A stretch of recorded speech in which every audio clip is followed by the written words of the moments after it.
Hey, I'm Jared Kipfer, president of Aero Crushing. I'm 28 years old. We're out here crushing asphalt today. Big challenge in my life has been growing up, where do I start?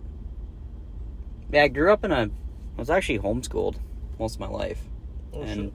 Yeah, so I grew up being homeschooled, being schooled by my mom. She was a great teacher.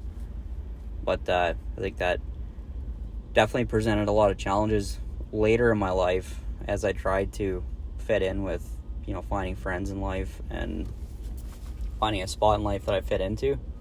Because in my early teens, definitely dealt with a lot of depression and, even suicidal thoughts and stuff like that was a big issue for a lot of years. And, it was only the grace of God that really saved my life and got me through that hard time.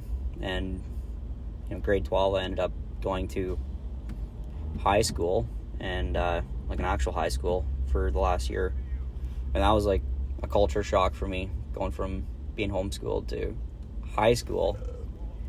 And that was another challenging year.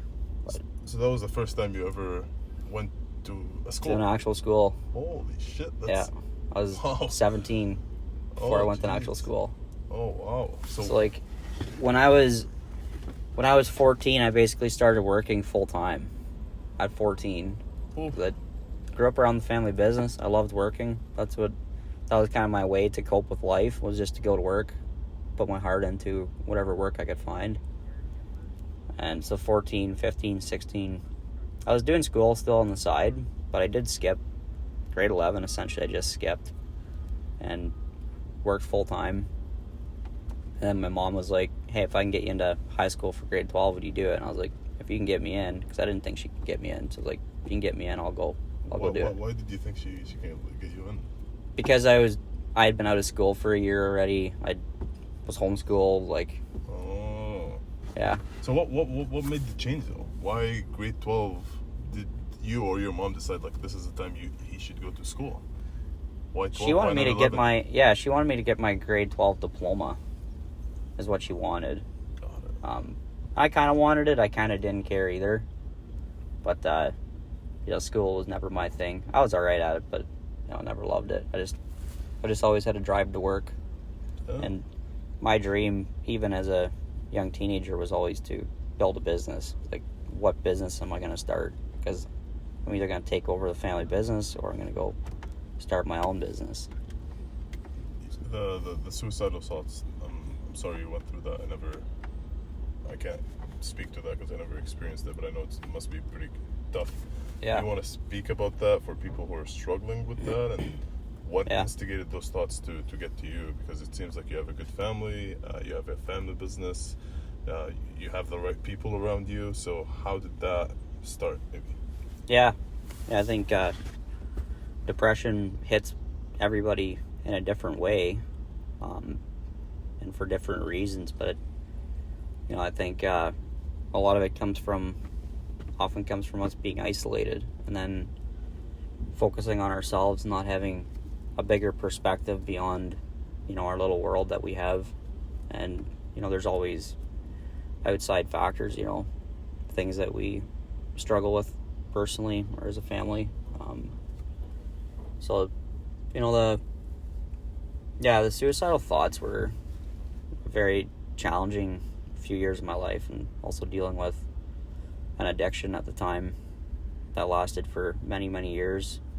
And that addiction was definitely sucking the life out of me and leading me to those thoughts as well. And the only thing that was able to help me kind of rise above that was finally getting to the end of myself and realizing that I can't do this alone as long as I suffer in silence.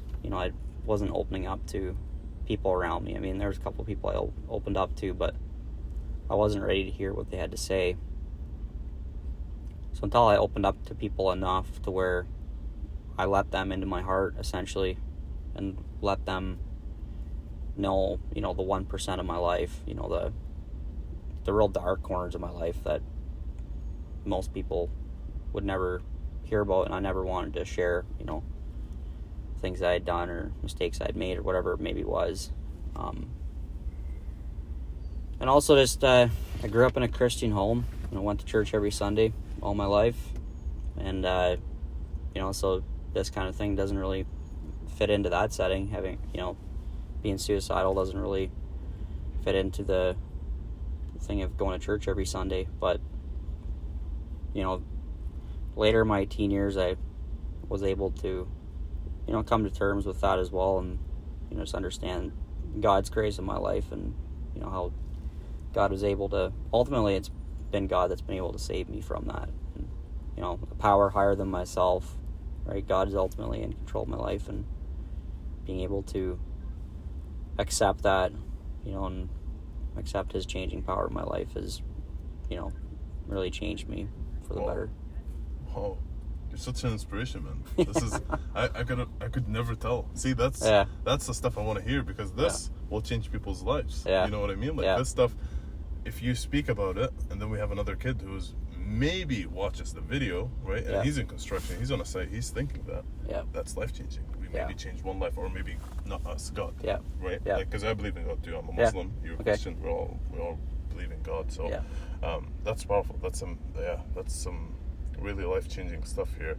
What I want to know is, when was that turning point? Was it 27, 25, 22? Like, what age was it? Did something happen, or was it just you got fed up with the way things were and you decided to change? I think it was really around the age of 17, in the year like that. That year in high school was pretty pivotal for me, because I met my high school sweetheart, which I ended up marrying a few years later. Oh, wow. My wife Destiny. And that's a nice name. I love it. But honestly, meeting my wife was a life-changing experience. It was like I found somebody that was willing to listen to me. She understood me and accepted me for who I was, and I was like, that was powerful. It's like, having somebody in your life that is like that is a very non-judgmental, very loving kind of person, and that's that's a gift of hers. Nice. So that was a pivotal point for that. But then later in life, in the last year, it's been pivoting again, not much more, as I have 3 little kids now. Oh, wow. The 4th on the way, actually. Oh. The peer pressure. I'm late to the party. Damn. 3 kids. Wow. 3 kids. That's amazing. When you got 3 kids, our oldest is 5, and I look at my 5-year-old daughter and see her navigate through life, and it's like, dang, I got to be a really good father for her. I could really screw this up. For all my kids, I have such a impact in their life. I better have my life in order, because the first person you need to lead is yourself, as they say. So if I'm not leading myself, how am I supposed to lead my family? How am I supposed to lead my business? How am I supposed to help my employees through times of crisis? Because no doubt that comes along. Guys are struggling with their own battles. Addiction's such a big thing in construction. I've met countless people within our company or outside our company that drug addiction, alcohol addiction, sexual addiction, you name it, it's there. And depression, hopelessness, no purpose in life, coming to work, working 14 hours a day, with no purpose behind them. And that's what gets me fired up, though, is how can I pour my heart into the people I meet every day and help change their lives, point them to something better. How can we, that's really my inspiration for our business, is just at home, how can I point my kids in the right direction, give them a bright future, and so that they don't have to struggle with the things that I struggled with for so many years. Because there's years of my life where I literally have no memory of those years, essentially, because it was just a tough time, and I kind of just blocked that point of my life out and try not to think about it. So how can I give my kids a better future than that? And then, how can I translate that into the men in construction I get to work with every day? These guys are we all have great hearts, and I think deep inside us, we all have the desire to do better and, to rise above our addictions and our depression, suicide, whatever it is. But, it's easy to get stuck in that hopelessness. Yeah. So that when did you said you started this? You said a month ago? No, we started this 5 years ago. The business has been for 5 years. Yeah. And you said it's a family business. So who was running it? Was it your father or? My dad has a separate business, separate Okay. from this. Okay. So he has a couple businesses, and then I started this 5 years ago with a business partner. Had a couple business partners, but now it's just me. Oh. I'm the sole owner of it now. Okay, and how did you, now we're transitioning, okay, so, great story, like, this is going to inspire a lot of people. So now we talked about the challenges, there's a lot of them, but now we're transitioning into your late 20s, early 30s, you're seeing the success with what you're doing, so you've been running it for 5 years. Any advice for people who want to do what you do? How did you go from a kid who works for people to a kid who right now, at 28, has a successful business for 5 years? So yeah, I mean, I don't have a lot of advice for people other than whatever you do, go all in, go 100%. Don't think about it as being, if you want to start your own business, you have a dream.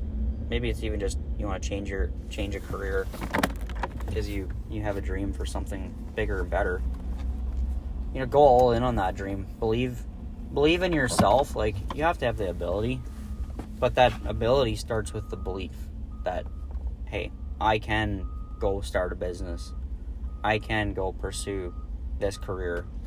I can make this salary, whatever that is. You kind of have that goal in your mind.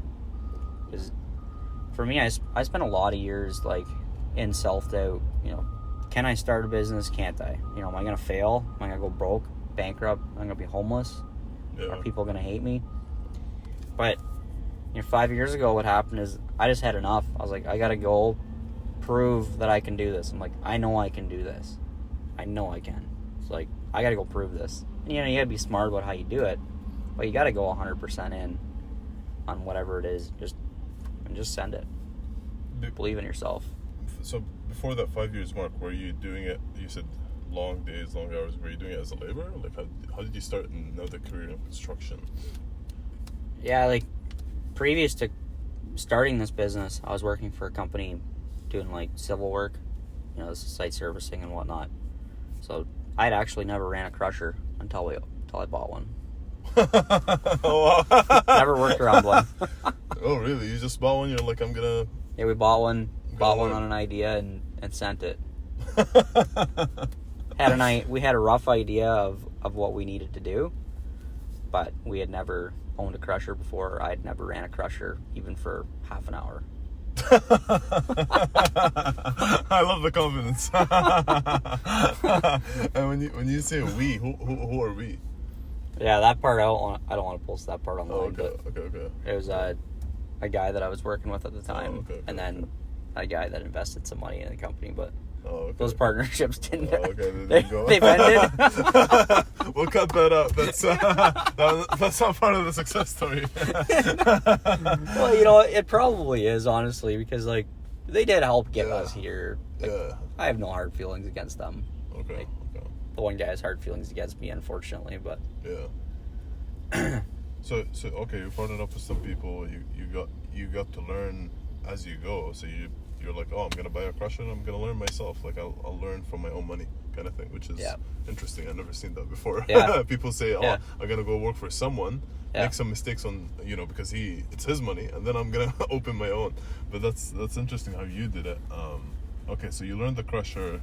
How many months how long does it take? Oh, dude, the first year in the business was extremely hard. Okay. Extremely hard, because just had no idea. In the moment, it was like, this is a good idea. But in hindsight, I'm like, I don't think I would do that again, because that was hardcore. Damn. I was 18 hours a day, Shit. trying to make production happen, and struggled a lot more than we would have had to, just because I didn't know I didn't know a lot of things about it. But that's like so many things in life. Again, it's that, are we going to let fear hold us back? Yeah. That, hey, I can't learn this fast enough or something. And it's like, no, put yourself in a position where you have to learn quickly, and it's amazing what you can learn. Like, there's a lot of smart people out there. I'm nobody special. I was just a guy with an idea and a set of balls to go do it, I guess. It was really, really, that's it. People around me, I had a lot of people, even my family, where they thought I was nuts. Like, they thought I lost my mind. They were like, I had many people come to me that loved me, and they said, like, you're crazy, you're not going to make it. Like, that's going to fall flat. Oh. And I was like, no, I'm going to prove you wrong. Like, that was definitely part of my motivation. Nice. Sit back and watch me.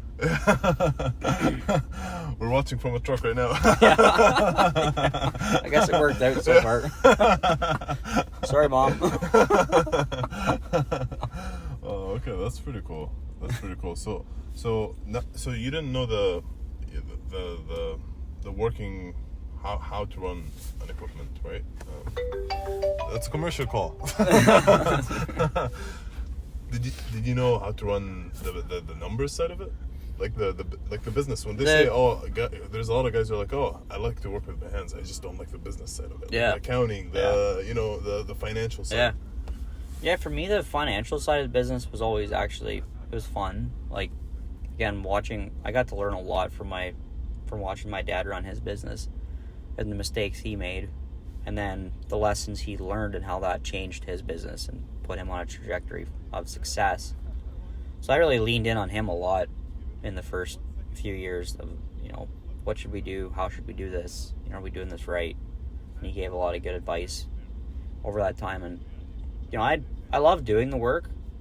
Like, I absolutely love doing the work physically, but I also love the business side of it just as much. So I'm always 50-50 torn on if I want to be running the machinery or if I want to be running the business. And, I think that it's a healthy combination for me because it makes me dangerous because I can go run the equipment. Yeah.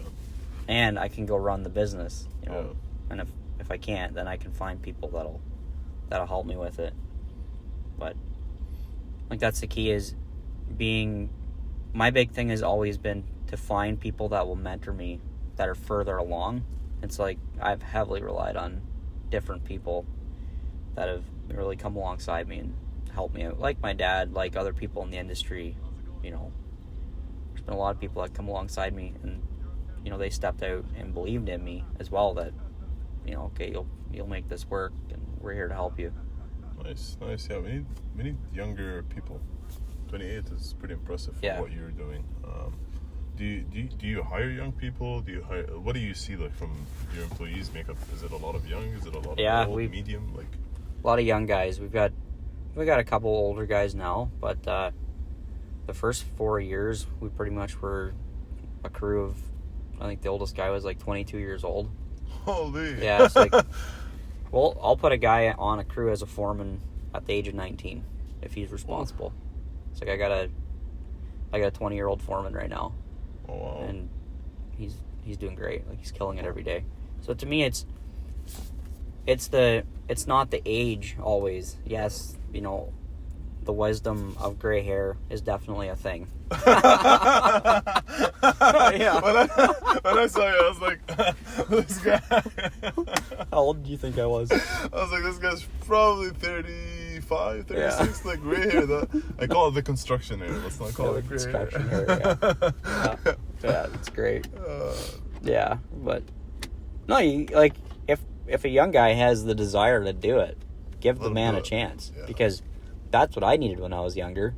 When I was 19, I was ready to take on a lot of responsibility, and people believed in me and gave me responsibility, and that was part of what helped me be set up, to kind of pursue this career.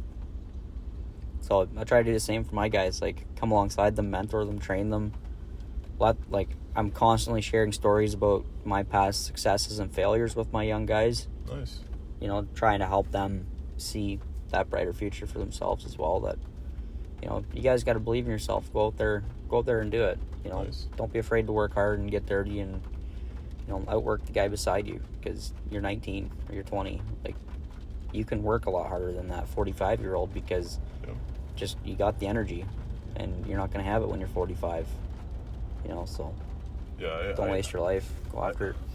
I hate it when I see old people in the industry. The young guys. Yeah. Man, like, come on, man. Like, No. I even see people on social media saying, like, the young kids, they don't want to learn. They don't want to do this. I'm like, man, like, what are you talking about? No, you don't want to teach them is the problem. Yeah. In my opinion. Like, Yeah.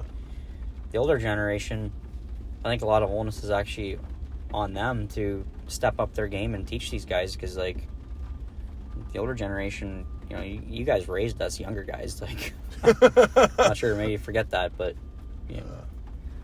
or, I hear business owners complaining about their crappy employees, and it's like, dude, you hired them.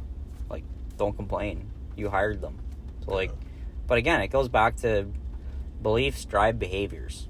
It's like, if I believe that I can go hire young guys that are really good and I can train them and get them on my team, then I can go do that. But if I don't believe that, if I go into it thinking that young guy, he's full of crap, he's gonna suck, he doesn't have a clue, then that's what it's gonna be, because I'm setting him up for either success or failure. Yeah. So, like, I take that responsibility on myself personally every day.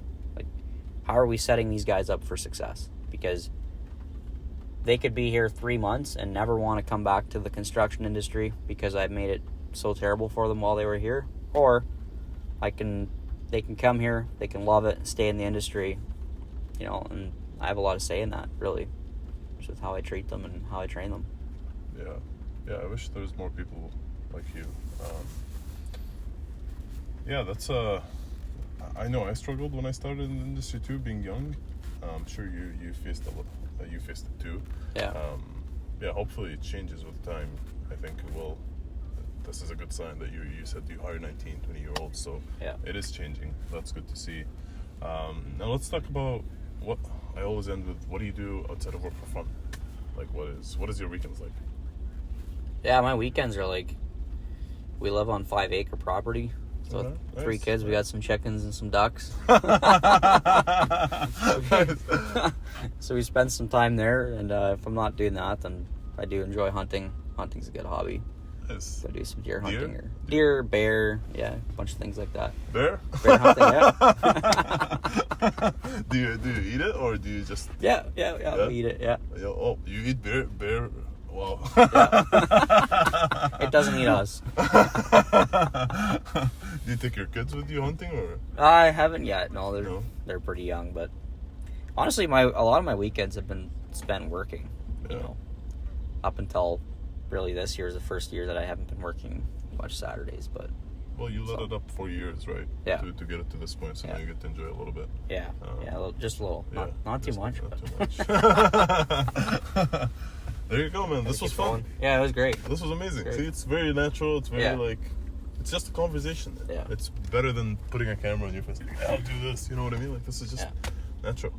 Now let's get to the fun part, which is shooting you moving around. Yeah, okay. Good. I'm like,